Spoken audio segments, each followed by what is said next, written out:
Sci-Fi Education. This is Yadvesh. Today we are going to discuss topic. तो जो mesomeric effect होता है वो टू टाइप्स का होता है. M effect is two type, plus M effect and minus M effect. तो हम लोग देखेंगे कि किस कंडीशन में प्लस एम होगा और किस कंडीशन में माइनस एम होगा.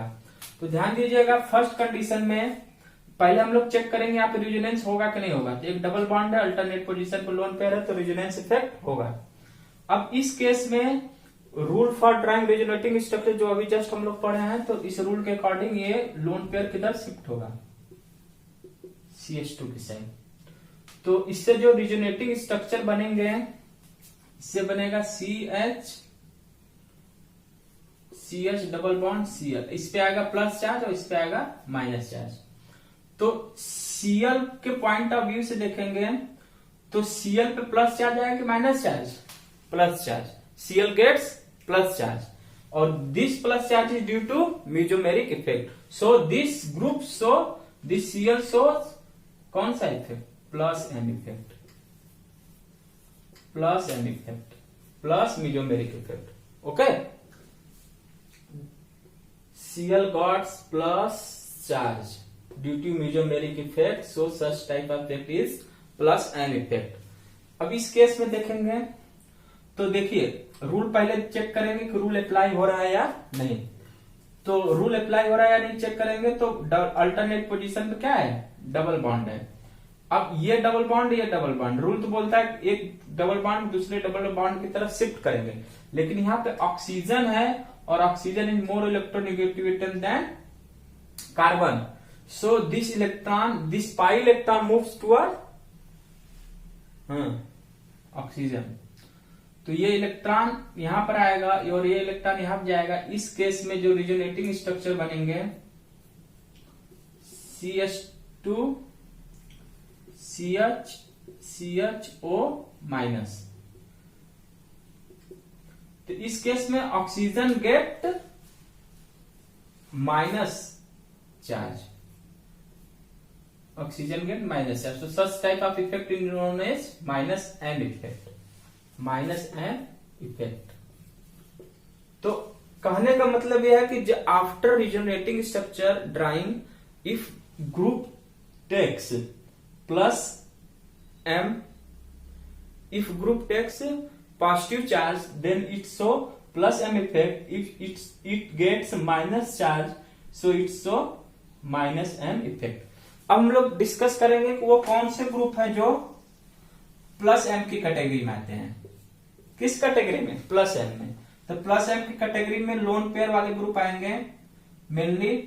तो NH2 OH, NHR OR2, SH SR OCOR. इस पे ध्यान दीजिएगा थोड़ा सा. OCOR. तो इस केस में डबल बॉन्ड भी है और ऑक्सीजन भी है, तो इसको माइनस शो करना चाहिए था, लेकिन रिजोनेटिंग स्ट्रक्चर में ये ग्रुप टेक पार्ट नहीं लेता है, लोन पेयर लेता है. कौन लेता है? Lone pair. और लोन पेयर जाएगा तो इस पे प्लस आएगा, इसलिए कौन सा ये ग्रुप हो जाएगा? Plus M.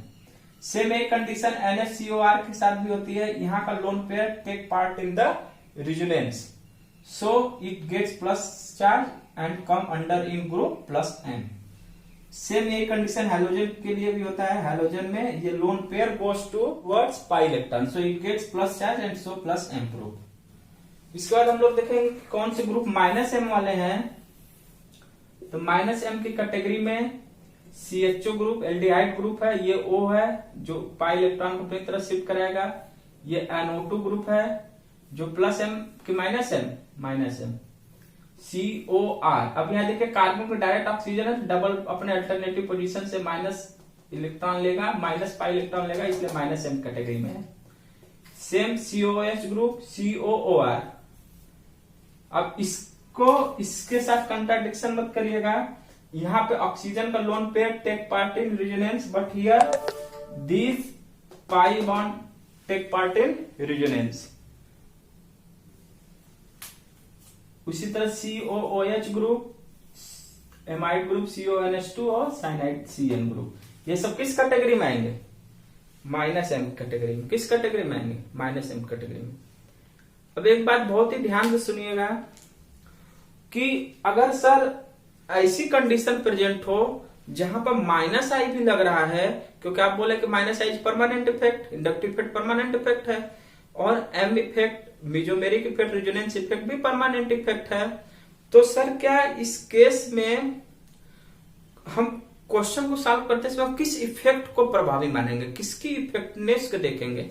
क्यों? क्योंकि कहीं पे ग्रुप माइनस आई शो कर रहा है और प्लस एम शो कर रहा है, तो माइनस आई को लीड कराएंगे या प्लस एम को?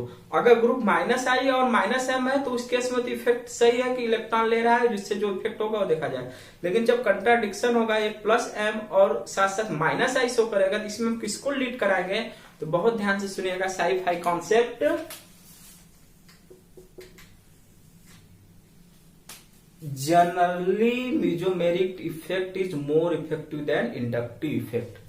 बहुत ध्यान सुनिएगा, mesomeric effect is greater than inductive effect. Sci-fi concept, resonance effect first, generally mesomeric effect is more effective than inductive effect. अब सर ये बताइए कि अगर मेसोमेरिक इफेक्ट इंडक्टिव इफेक्ट से अधिक है तो क्या ये कंडीशन क्यों ऐसा हो रहा है? तो सर आप ये रीजन बताइए कि मेसोमेरिक इफेक्ट इंडक्टिव इफेक्ट से क्यों ज्यादा प्रभावी है। तो सुनिए रीजन ध्यान से इसका।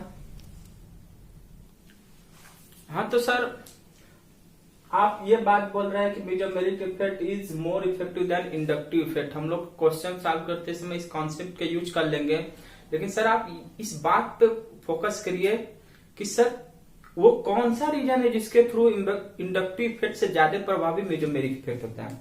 तो ध्यान से सुनिएगा कि मेसोमेरिक इफेक्ट अगर हम लोग देखेंगे तो कार्बन डबल बॉन्ड कार्बन, और यहाँ पे ले लीजिए जो मेसोमेरिक इफेक्ट शो करे, सपोज कीजिए NH2 लगा दिए, ये प्लस एम के माइनस एम, प्लस एम। क्यों?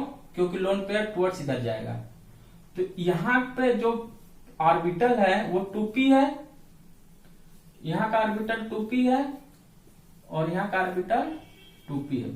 तो यहां पे जो ट्रांसफर हो रहा है इलेक्ट्रॉन का वो 2p से 2p में हो रहा है। तो सेम ऑर्बिटल होने की वजह से, सेम p ऑर्बिटल होने की वजह से ये इफेक्टिव हो जाता है मेसोमेरिक इफेक्ट।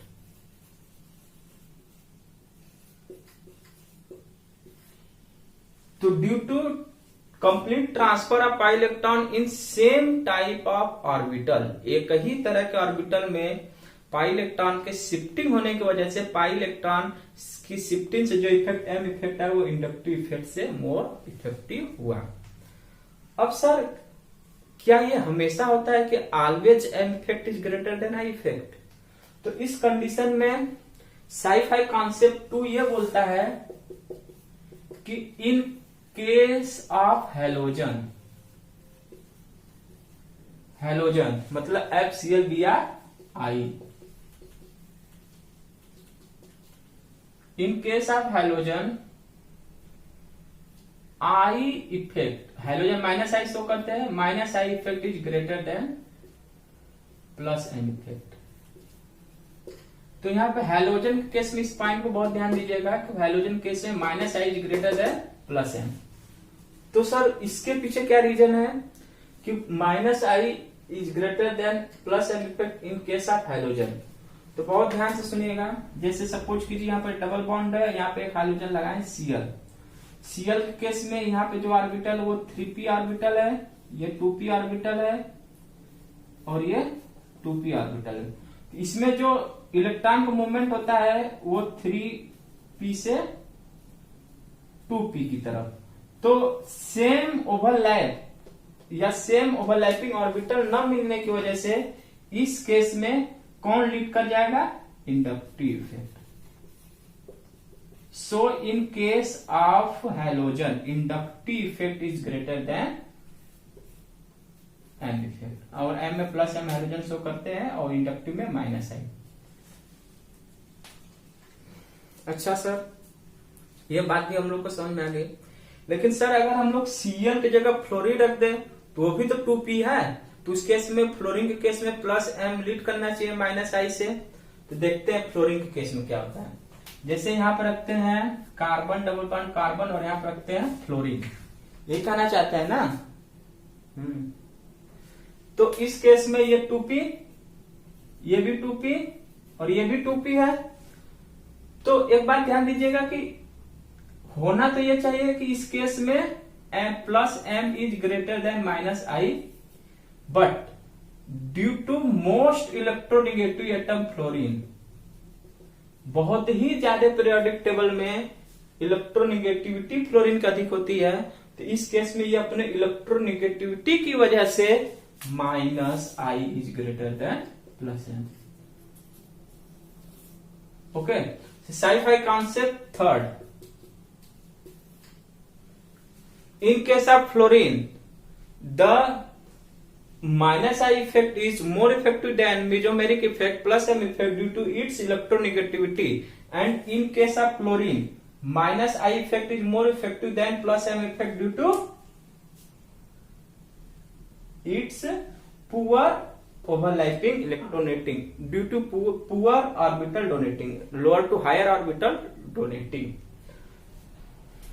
So आज की क्लास हम लोग ने क्या सीखा? Resonating effect. Resonating effect is permanent effect, complete transfer of pi electron, condition for resonating effect. उसके बाद हम लोग ने देखा कि rules for drawing resonating effect. इसके बाद हम लोगों ने देखा कि क्या वजह है कि माइनस आई कहां पे लीड कर रहा है, प्लस एम कहां पे लीड कर रहा है, कौन से ग्रुप प्लस एम है, कौन से ग्रुप माइनस एम है। नेक्स्ट क्लास में हम लोग टॉपिक कवर करेंगे use of resonating effect, application of resonating effect. मैं उन सभी स्टूडेंट को एक बार फिर कहना चाहता हूं जिन्हें ऑर्गेनिक केमिस्ट्री में थोड़ी सी भी प्रॉब्लम आ रही है, ऑर्गेनिक केमिस्ट्री एक बिग टास्क लग रहा है, वो लेक्चर वाइज लेक्चर जो टॉपिक कवर किए जा रहे हैं उसको कवर करें। ऑर्गेनिक केमिस्ट्री बहुत ही अच्छे से समझ में आएगी अगर आप पिछला क्लास रेगुलर देख रहे हैं और नेक्स्ट क्लास को क्या कर रहे हैं, फोकस कर रहे हैं। ओके फ्रेंड, आप लोग इस टॉपिक को कवर कर लीजिए। अगर आपको ये वीडियो पसंद आया हो तो अधिक से अधिक शेयर करें, और अभी तक जिन लोगों ने भी इस चैनल को सब्सक्राइब नहीं किया वो चैनल को सब्सक्राइब करें, और जो लोग चैनल को सब्सक्राइब कर चुके वो अधिक से अधिक शेयर करें और अधिक से अधिक बच्चों के पास ये जाए, क्योंकि जैसे ये जीओसी का कॉन्सेप्ट कंप्लीट होगा हम लोग तुरंत जो है क्लास 12 के ऑर्गेनिक केमिस्ट्री स्टार्ट करेंगे, और नीट के बच्चों के लिए यहाँ से पर्टिकुलर टॉपिक से जो क्वेश्चन आएगा वो नेक्स्ट क्लास में हम लोग कवर करेंगे। So all the best, thank you.